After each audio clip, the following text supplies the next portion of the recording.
he beats Fury. I don't think he beats Usyk. I don't think he doesn't have the skill. He doesn't have the skill level to beat Usyk. You know what? We're gonna triple up. Fury doesn't have the skill level to beat him either. Me and you are gonna triple up on Fury. Will embarrass Usyk. No, it will be a joke. He's going to get. You will stop him in 6 rounds. I'm telling you, you know what? Usyk will quit. The school. Usyk will quit. You're wrong. You're going to get the shock of your life. Trust me. Shock of your life. Do you know what? When I'm on that one, I'm going to go with Fury as well. But I'm not as confident as Gary, but I'm leaning with Fury still. And I know exactly why you're not, Silk. Not even close. I wouldn't be unhappy to see Usyk win, Silk. I totally get you where you're coming from, and I'm nearly with you, but I'm not coming over still. That's how I feel.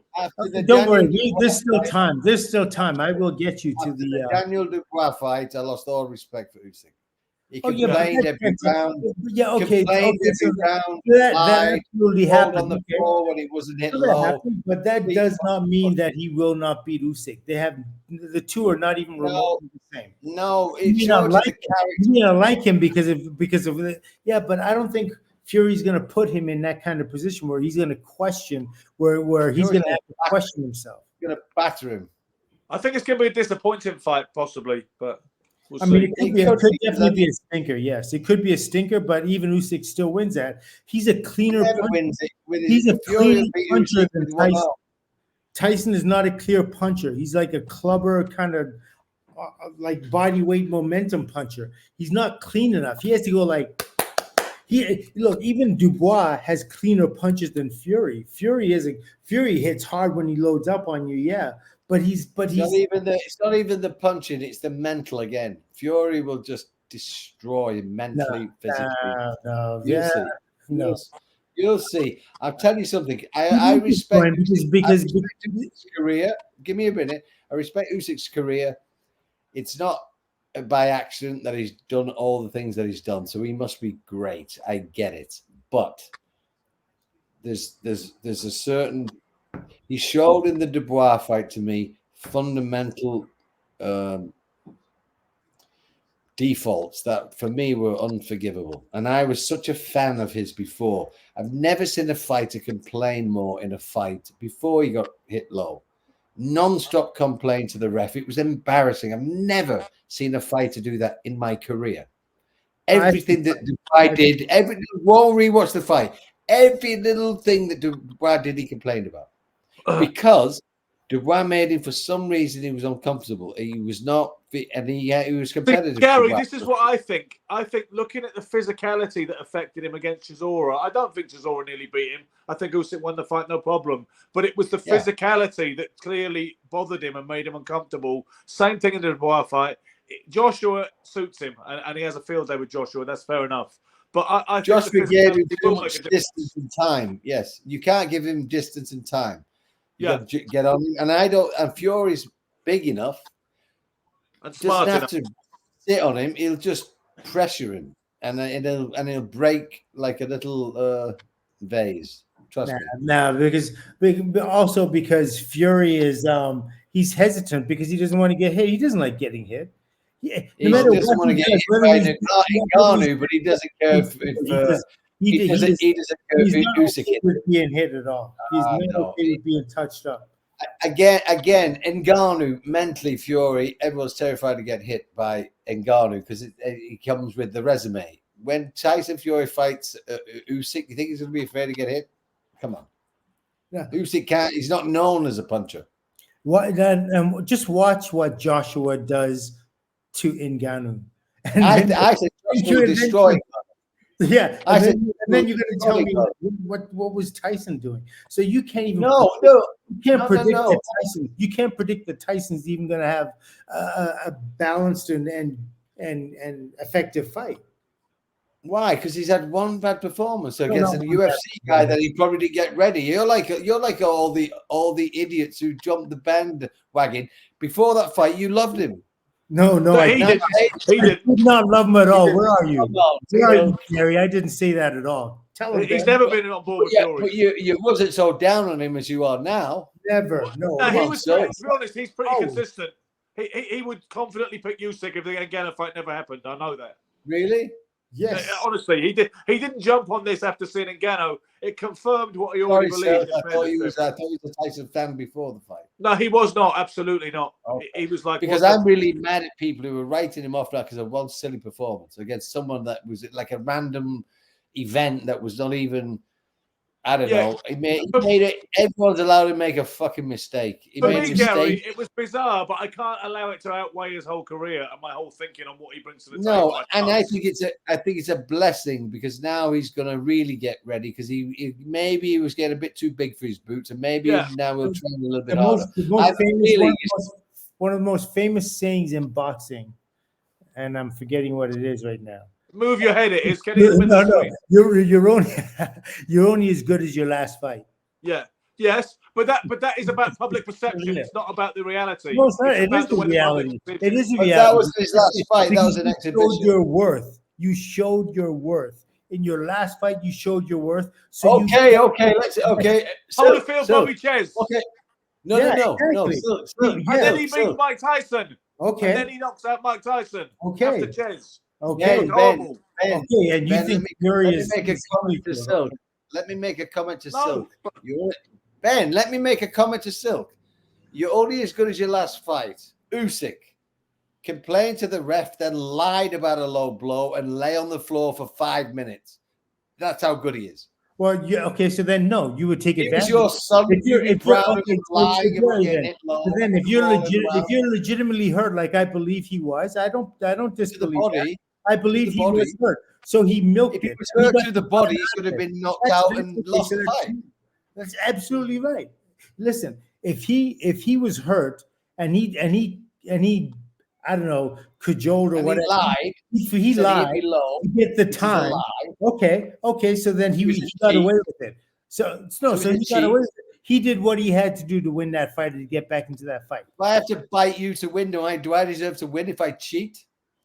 Yeah, basically. But to be fair, Michael, by your reckoning, he lost that fight by knockout if the rules were properly applied. That's what you believe. Yeah, if the rules were properly applied, yes. Yes, you do. So. Yeah, and you think that Drag beats Tyson Fury? Is that not worse than sucking against a debutant almost? Or I don't know. You can weigh it up a little bit. I mean, Dubois is a puncher, and I don't know. He was undefeated or something like that. One loss or something. He'd been done by Joe Joyce, good and proper. But yeah, he wasn't. Yeah. So who knows? I mean, I'm sure Usyk would take Dubois lighter than as light as Fury would take Ngannou. You know what I mean? Like Usyk's level of experience and ability in boxing is about the same distance as what Fury and Ngannou is supposed to be. I don't believe so. I think the reason Usyk doesn't take anyone lightly is not the experience, it's because it's at heavyweight. And I don't think he's secured himself at heavyweight. So I think he gets extremely prepared. I think he's a natural cruiserweight, yes. Yes, and I think that he worries about heavyweight. He's a cruiserweight with skills, just like Holyfield, and those skills allow him to move up and defeat heavyweights. Obviously, the heavyweights that Holyfield fought were light years better than what we're seeing today. I mean, it's a different beast altogether. Yeah. But it reflects itself, kind of thing. I don't know. I can't see. I can't see. I can't see Tyson Fury throwing short, succinct combinations that would get Usyk hurt or out of there. He's not that type of. Let me ask you a question, Michael, because I'm going to hopefully trick you here. Who wins in Lennox Lewis and Usyk? Lennox Lewis and Usyk? I mean, I would have to say. I mean, I think it's competitive the first 5 rounds, but I think Lennox would take him. Why? Because I think that Lennox showed to me, especially in the in a few of his fights. I used to limit him in a lot of ways, but then I saw him in his fight against who's the kid from New Jersey from Triple Threat Gym. He knocked out the kid. Say again? Michael Grant. No, yeah, not Michael Grant. It was before. He took a great shot. He just Ray Mercer. Yeah. And he threw combinations against Ray Mercer that I didn't think he had the ability to throw. Like he was able to let his hands go, find punches. I mean, I thought he had much more dexterity than I thought he did, and he has incredible power. He has the jab. I saw him before. He was always kind of like safety first, you know what I mean? But then when I saw him against, fighters like Ray Mercer and other dudes, and he just lets his hands go. And I don't think that would be a problem for him. So there you go. There's your answer. Keep going. I think Lennox destroys Usyk. Like it's not even a fight. Yeah, but I think that it's a lot of it is size as well, because everyone's so big on Usyk's the best technical boxer ever. If he is slow, I gotta stop there. I gotta say something to you. How is it about size when the only thing you score with in boxing are these two things right here? Your fists, right? Where am I? What they're attached to that makes a difference, I think, Michael. Because sometimes for the most part, you have a bigger target to hit. You have more targets to hit. For the most part, okay, Michael. Why is it that if a heavyweight hits you, Michael? Why is it if a heavyweight hits you on the chin, and a bantamweight hits you on the chin, it's very different? I bet you if you let okay, hold on. I'm going to give you an example. I bet you if you let a heavyweight hit you on the chin and you let Carlos Manny Zarate Pacquiao, Carlos Zarate. No, there's a certain weight where there's a certain weight. There's a certain weight that it matters. But let's go to the light. I don't think you're going to be able to tell me the difference. I don't think you'll be able to tell me the difference if you let those two dudes load up on you clean on the chin. I'm not saying Pacquiao. He's big enough to hurt you. He's big enough to hurt you, Michael. I'm talking about a very tiny light flyweight. You're hitting Lennox Lewis on the chin. Like a flyweight hits Lennox on the chin, and then Lennox hits the flyweight on the chin. You're 100. Where's your money? I mean, you're 112 pounds. Of course, it's different. So let the 112 guy hit Lennox, and then let Lennox hit him. Who's in hospital? To acknowledge, Michael. The guy is 112 pounds. The guy's 210 pounds. Listen, guys, let me talk as well. It's not size doesn't matter, Mike. It's not called Silk and Stretch. The last time I looked, that's not what the fucking channel was called. You're always going to run with this idea, Michael, but I think you do need to acknowledge our weight divisions for a reason. And sometimes you seem on board with that, and other times you seem to decry it. Yeah, because you mentioned Floyd Patterson being small today, as if that was a relevant factor. Yeah. Almost like you were on guard, and then you suddenly thought, "Oh no, no, I was absolutely on guard. I know when you're coming, and I know when you're coming, and I do believe obviously weights are a factor, but skills and abilities are a bigger factor. And if a lighter fighter knows what he's doing, he can. Because it's only the two fists. It's not like I can grab you and throw you on the ground. But it is physical as well. It's not just the two fists. Lots of things come into play. People use their shoulders, their forearms. People hold. People turn people. Yeah.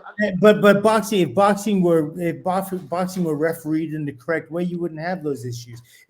Boxing is a game of striking, punching a dude in the head. And if a lighter weight fighter has agility, like if the heavyweight fighter has power. And I don't know, let's just say size, okay? He has power and size. The lighter weight fighter has agility. He may be able to hit himself enough to hurt him. He has,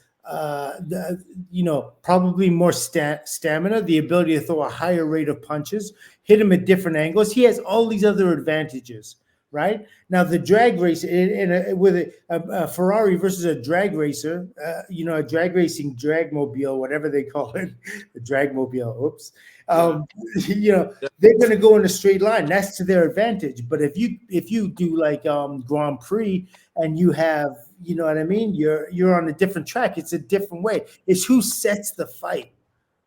Right, that's your advantage. Don't get me wrong. I think it might be overrated. Like various things that you draw attention to are possibly overrated. The jab might be one of them. Reach might be another. Size is another. These are all interesting factors, and anyone who tries to apply them like gospel is going to come unstuck. And your record's pretty good so far in terms of predicting what's going to happen in a fight. So far, since we've been watching and keeping count. But I don't think we can decry some fundamental things either. Physicality and size, they do matter. Perhaps they're overrated and they're not the be all and end all.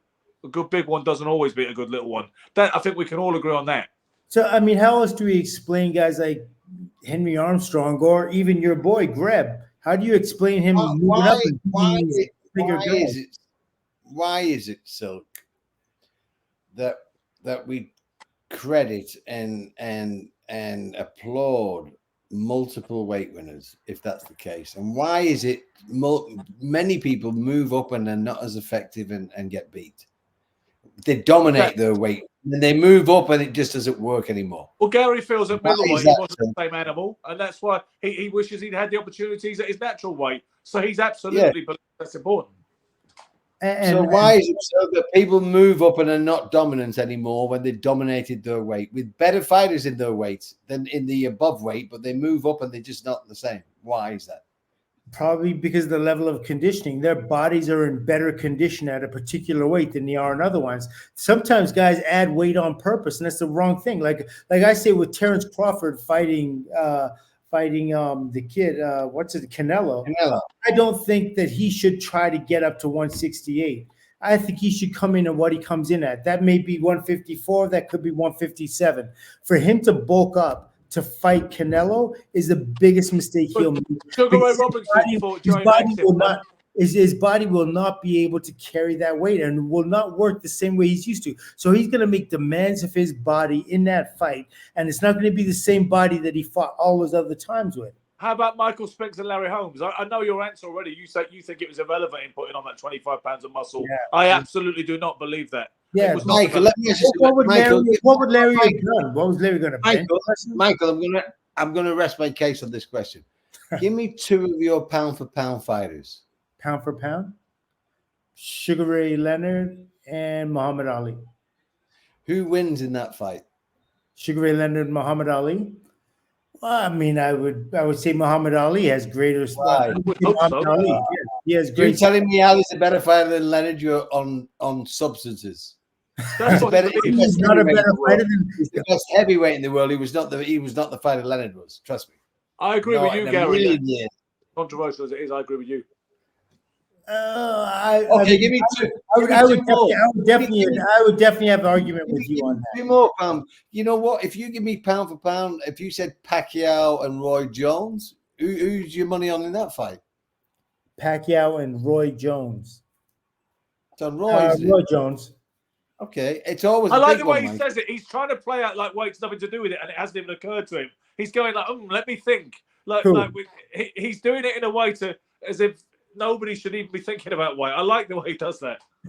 He's a good actor. Weight is not a listen. I call Michael all the time when I'm doing a role.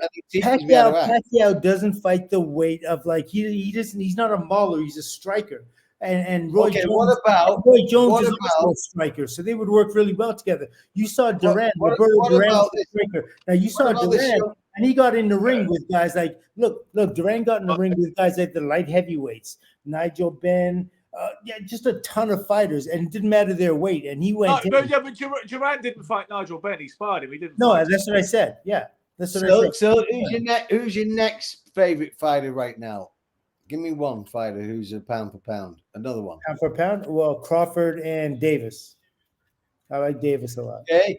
Who wins Javante Davis versus Roy Jones? He's going to say it's nothing to do with weight. We're wasting our time. He's just going to go, let me think. Let me weigh up the intangibles. Let me think of the skills. He's not. Who's going to win Javante Davis, Ray Leonard?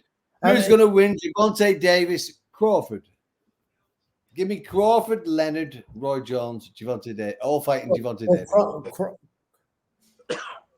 I mean, they're not going to beat him because they're bigger. They're going to beat him because they hit him.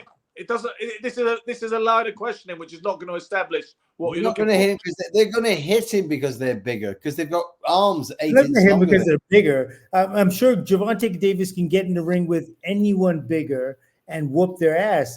But if those people are highly skilled, if they're dexterous, if they have agility, dexterity. Okay, Javante Davis is so dominant, Silk, in his weight division. Yeah. Right? He's so dominant. But if you put him up to welterweight or super junior middleweight, he's no longer dominant at all. He's going to get beat. Maybe his skills start to not be as significant, not because of He's size. just not having it. No. He stays at the same weight. He stays at his weight. He just fights a guy much bigger. He doesn't gain weight. He stays at his maximum, the weight that he's the best at. Okay. He fights a bigger guy. So he's 20 pounds, 30 pounds lighter. So he's not gained and got fat and slow. He's still the optimum Davis, but he gets beat. Why? The guy's too big for him. So, see, there's the thing, Gary. 99% of the world believe this is a factor absolutely relevant and needs to be obeyed and adhered to, including credible boxing people who've lived the game and the casual man on the street. Michael Asokalajide does not believe that. That's where he's coming from a different angle. He is noted for his different, maverick-like views on boxing. That's one of the reasons why he's one of my favorite people to work with and talk to about boxing. But you're not going to agree with him all the time because that is his position and he's holding it down. And he will not be walked down an alleyway where he admits that we're correct about that. But I'm not holding it down just to be contrary. I understand that. You believe I really do believe that. If you're in a sport now, if it were a sport of wrestling, and Michael, let me ask you a question, Michael. He said, he's going to try and prove it again. Here we go again. Right, Michael, let me ask you a question. Yeah. Give me a very lightweight, Ben. Give me a very lightweight, good world champion. What, current or historical? Ever. Like, very light, small. Let's go with the Japanese kid. Salvador Sanchez. Okay. Oh, the Japanese kid, right? No, anyway. Salvador Sanchez. Okay. You in your prime, Michael, fighting Salvador Sanchez. Mm-hmm. Who wins? Yeah. Okay, now, it wouldn't be because I'm bigger. It would be because I feel I could hit him. Not because you're bigger. No, not because I'm bigger. That's how you get to him because you're so big. When you do hit him, the extra power of a middleweight's going to fucking hurt him. I'd have to have this. I'd have to have the skill. I'd have to have the skill. But look, punches are punches no matter what. If you could punch, you could punch. And if you can't punch, then you got a whole issue. Okay, let's say you're going to have a sparring session with Ricky Hatton. Yeah. In your prime. Yeah. Are you going to have a sparring session with Tyson Fury, which is the most difficult sparring session for you?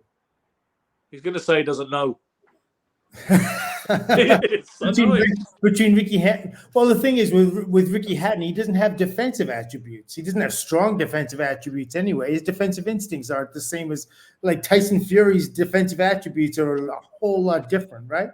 He will not mention weight or your money back. He's immaculate. I have to leave now, guys. It's way past my bedtime. No, listen. When it comes time to like I know why he was such a good fighter, Silk. He's as stubborn as a mule, and that's what he is in his own way. It's funny because he's not like trying to make that man quit. No. I mean, I honestly don't understand why you guys don't. Well, I do sympathize with I've sparred with heavyweights, and here's one thing that I will say on the way out. I sparred with heavyweights, right? And when I sparred with heavyweights, I've always thought I had to hit them harder in order for them to feel me. So I was like, and I'd really load up on it like this. And there's one heavyweight I was talking to afterwards. He goes, why you smaller guys always load up like that? You think like we don't have nerve endings? You think we don't feel it? Like you think when you hit us on the chin, we don't get that buzz like if we got hit with another heavyweight? It's not like that. If you can punch and you know how to move, so if you know how to move an object with your punch, you know how to move an object. Like they feel it's not like there's less pain tolerance. It's not like the added weight makes your nerves stronger or it doesn't, you know what I mean? Maybe that doesn't allow your brain to shift over to the side. It doesn't. They should get rid of all the divisions. Then they'd have to fight each other. Who's with me? That's what they used to do, right? There would be a lot of hospital work. There would be a lot of hospital. They would keep the hospitals very busy if they did that, Ben. Yeah. You know what would happen? Let me tell you what would happen. Skills will come back into vogue. I'll tell you that right now. People will really know how to fight.